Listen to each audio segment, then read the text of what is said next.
তাই না? তাহলে এই সময়টা কি আমাদের একটা ফ্রি সময় না? এই সময়টা আমরা কিভাবে কাটাবো? কি ঘোরাফেরা করে, খেলাধুলা করে? হ্যাঁ, শিক্ষা প্রতিষ্ঠান কেন বন্ধ দেওয়া হয় রমজান মাসে? এটা জানো তোমরা?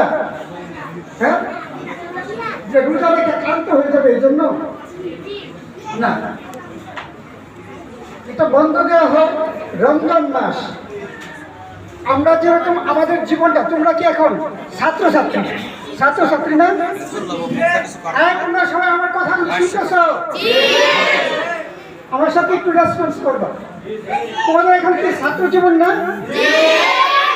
ছাত্র জীবন কি শিক্ষা গ্রহণের জীবন? শিক্ষা গ্রহণের না?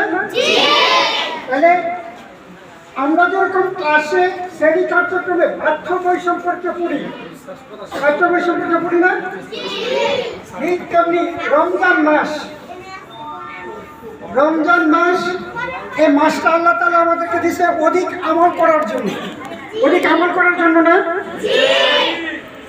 আমি অনেক ছেলেদের মেয়েদেরকে দেখছি, তোমরা নিজেদের ভিতরে কথা বলতেছো। তোমরা একটু আমার কথাগুলি একটু কয়েক মিনিট আমি কথা বলবো। তো তোমরা রমজান মাস অধিক আমল করার সময়, এই শিক্ষাটা গ্রহণ করার জন্যই এই রমজান মাস বন্ধ দেওয়া হয়। শ্রেণী কার্যক্রমটা বন্ধ রেখা অধিক আমল করার জন্য, অধিক আমলের সুযোগ দেওয়ার জন্য শ্রেণী কার্যক্রমটা বন্ধ করা হয়। ঠিক আছে? তো আমাদের জীবন যেহেতু গড়তে হবে, আমাদের জীবনটাকে গড়া প্রয়োজন। ছাত্র জীবন থেকে আমার জীবনকে গড়ব, এই জন্য ছাত্র জীবনে আমি ভালো অধ্যবসায় প্রিপারেশন গ্রহণ করব। ছাত্র জীবন